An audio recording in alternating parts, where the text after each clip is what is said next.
What's up, bro? Welcome to a new episode of the Brandon Janeau Show. As you already know, I am Brandon Janeau.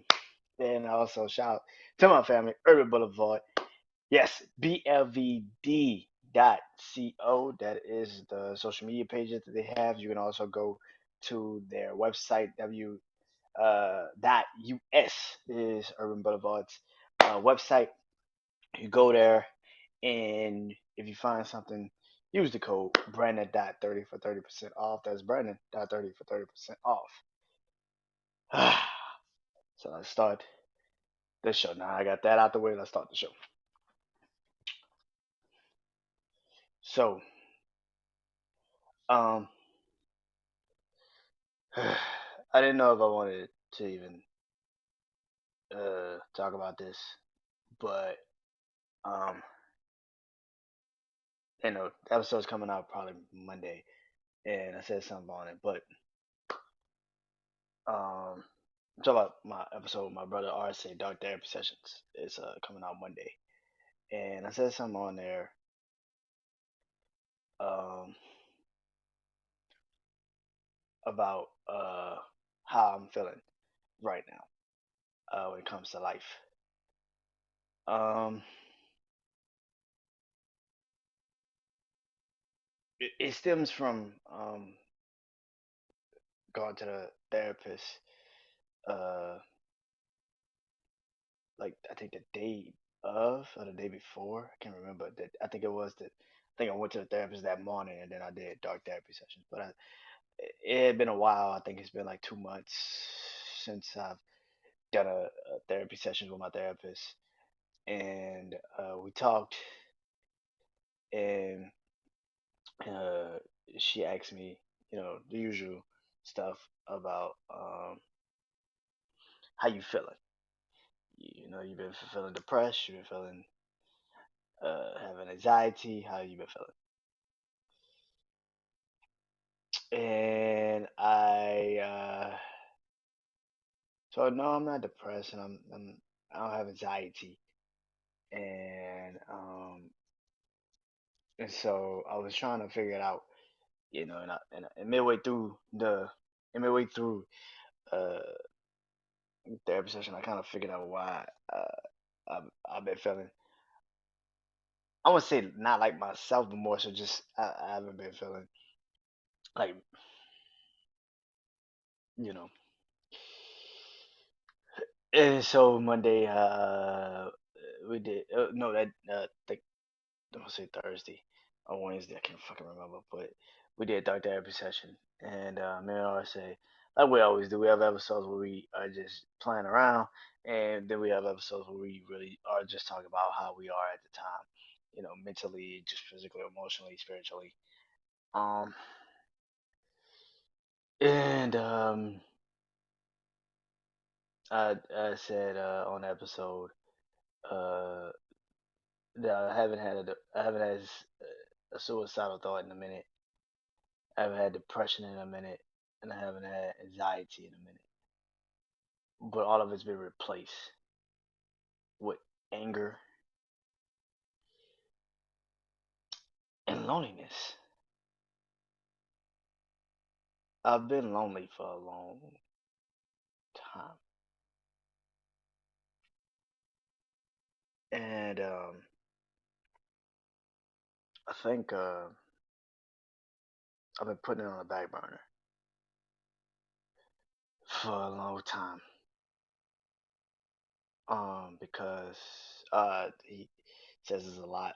RSA says there's a lot that he has an obligation to me in the dark therapy sessions. I feel like I have an obligation to y'all when I do top 10 lists or interviews or you know anything I get to do. RSA dark therapy sessions or Jack's Wild with my brother Juan. I feel like I kind of yeah. I feel like I'm obligated to do it. Um, which is why I haven't really sat down and had enough to be like, um, to really come to grips with the fact that I'm lonely.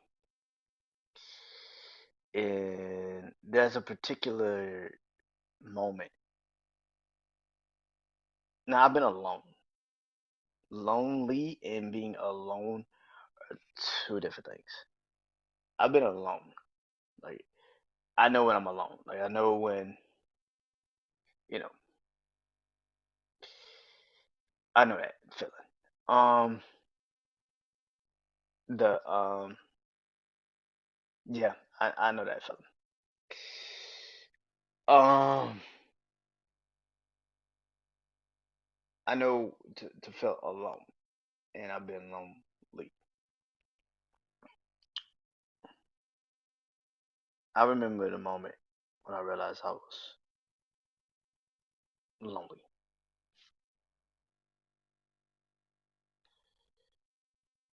It was 2020, start of pandemic.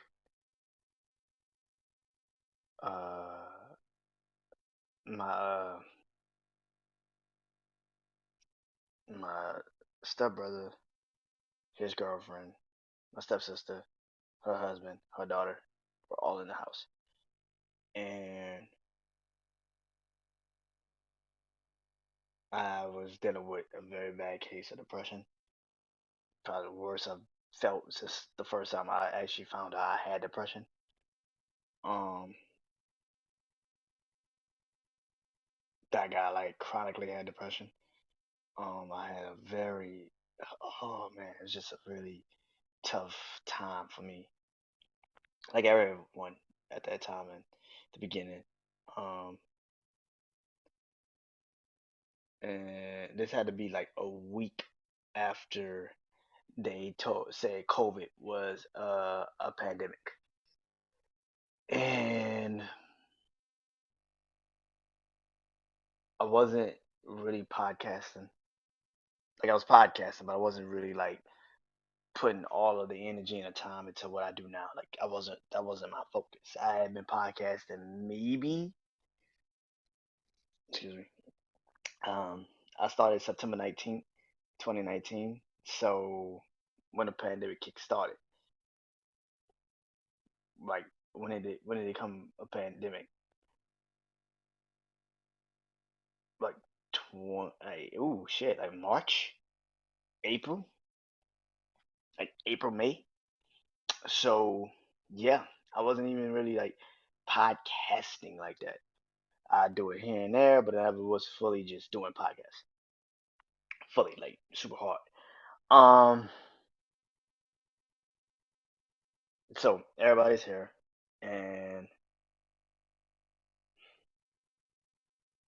going through depression, I'm going through anxiety, and it was one night where I got it was one night where I took a walk. I remember leaving the house, had headphones on, listening to music, and I was walking just to get the hell out the house. I'm sorry, get some space. Just, just a lot of shit was going on. So I left, started walking, in my neighborhood, and I walked further down, and in my neighborhood, like right before you leave out, um, and like start walking towards like Walmart and stuff, food places and stuff. There's this like lot where they have an emergency care room in the you know, there. And I remember walking in to uh, this emergency room, and the receptionist at the front desk saw me, and she looked at me, and she was like, "You okay?" You know what I'm saying? And I was just like, "Yeah, hey, I wasn't okay." Um, my eyes were gone. I could tell you, I was looking down, had a hoodie over my head. You would think I'm sick, which I kind of was, but I wasn't like physically sick. And I remember, look, I just kept saying, hey, you know, if there's a doctor here or something, anybody I could talk to, anything. And she said, no, um, no, um, but you need me to call somebody. You want me to get somebody here? And I said no, thank you. I remember just walking out and walking back to my house and got inside. And I remember my mom would come and check on me. She said, "Hey, want to go get something to eat?" And she didn't think I should drive, so she was like, "I'll take you to go get something to eat." In the condition I'm in, because at that time that was probably the most suicidal I was at the time. Um, and I remember going to get something to eat driving to I think Burger King or Chick-fil-A, one or two. I can't remember. Um, and before we even got there, I just broke down, started crying in the car. And me and my mom had talked about putting me into like a you know a mental institution before. I've been having those situations happen, but it was bad that day. It was really bad. And so I remember us. She was like, "You want to go to a psychiatric ward and sit down and do a hold?" And I'm like, "Yeah, I guess. Yeah, like let's do it." Because staying in the house is not gonna help me. Um, so we were looking for a hospital, that could take mental patients and at least hold them for, y'all know, if you know, like the 72-hour hold through the psych work and just see. And I remember um, driving around and we finally found a hospital that kind of do it. And I remember walking in to the hospital. Like I said, this is the beginning of COVID. This is literally the beginning of COVID. So I remember walking into the hospital and patients everywhere, mask on. Doctors are coming from the back, having to do shit because they couldn't just bring them in the back. And I remember just looking and being like, "Yeah, I don't belong here." Yeah, I was like, "Yeah, I don't belong here." And I remember my mom walking out and my mom walking and getting back in the car and then going to go get something to eat. But before we even were driving and trying to get out of that area to get back on like the freeway so we go back home. And I remember my mom just looking at me and being like, "What can I do to make it better?" You know what I'm saying? And she's like, "I could buy you a video game." Now, back in the day when I was having those angry, throwing shit, spells and all that, that shit would work. That shit would work on me. But that wasn't who I was. That was a kid. That was somebody that, yeah, I didn't know really how to deal with emotions, didn't really know, and probably didn't want to talk about it at all anyway. But 26-year-old man that was losing it, literally, and a video game was gonna help that. And she even said that like back then I could just buy you a game and you would just be better. And I remember like being like, what? Like really? That's how you? And it's at that moment I realized that I'm alone in this world. The disconnect isn't there. The connection is not there anymore. That was the first time that all of it made sense. That I'm lonely. There's nothing that's gonna fix me. If it's a body that's supposed to know everything about me, kind of the mental health problem that I have wasn't gonna fix. Uh, There was nothing materialistically that was gonna be fixed for me that night, and I just was not gonna be there. I was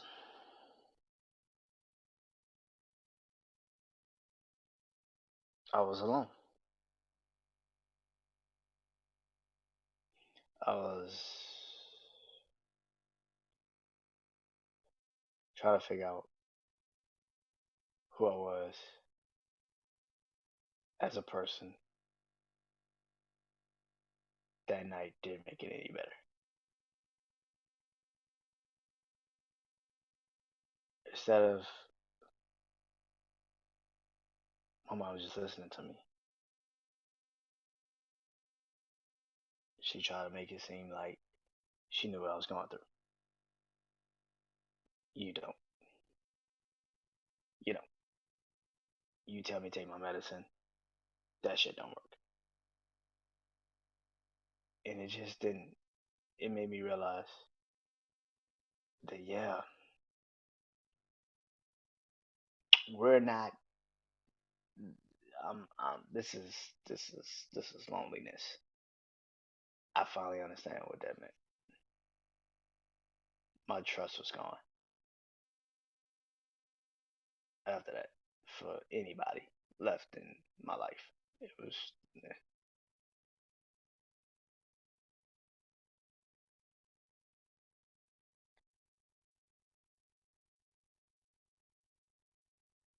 I don't. I say a lot, but I don't really get to the gist of what. I don't really talk about really what bothers me about what's really going on in my life.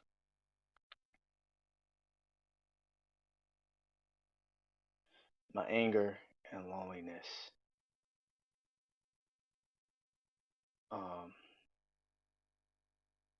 my anger and loneliness uh, stems from yeah not being happy about my life and where I'm at in my life, but it's more so about feeling like nobody understands me. My own blood don't understand me, and I could try to make it seem, and I get it. We could try to make it seem like they do, but they don't. I don't want to act like everybody understands this. My loneliness stems from a lot of days being alone and feeling alone in this world that nobody could truly. And maybe I made myself that way. I've turned myself into a lone wolf. Um, Friendships I could have kept alive. I didn't see the point of it. Um, People I could have kept in my life. It just didn't. It didn't feel like it was gonna pan out, so I didn't try to make it pan out. And in the situations I tried to make pan out for me, it was just too late for me to try to make it. It was too late for me to try to act like it mattered because we never was gonna understand each other.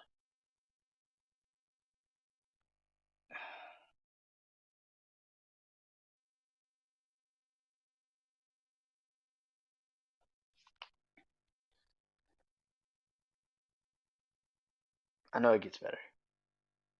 This is not one of those days where I want to hear that, or any time frame right now in my life that I want to hear that. It gets better. I know it gets better. I'm not stupid. I'm not dead. As long as I'm not dead, then yeah, it can always get better. Or I'm fighting some terminal illness, like and it's already written in the stars. You're like you don't have a chance of hell. For every podcast episode I've ever done, I've said I want to find peace. I don't want to be happy. I want to find peace. Peace in the decisions I make. Peace in the people I choose to be in my life. Peace in the ways that I live my life. And I haven't had it yet. But that's a lie. I've had peace in what I want to do with my life. This. But everything else is still undetermined or unreachable or undoable, or maybe it's just me just thinking that it is.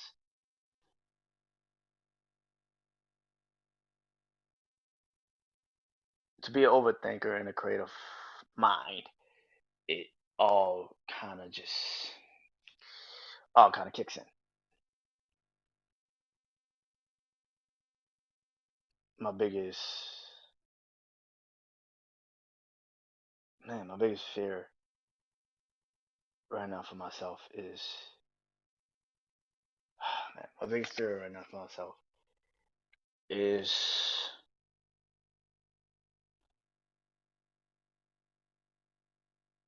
it isn't about living up to anything. It's just more so about me never finding peace in my decisions and the people I choose in my life. That's it.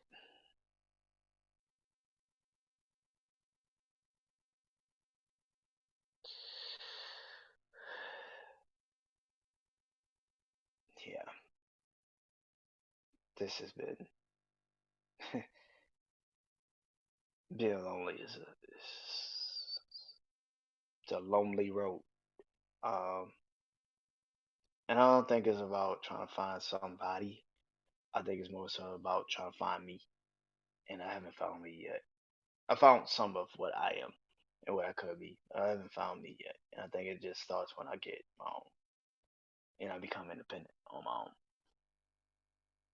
That's when life begins for me.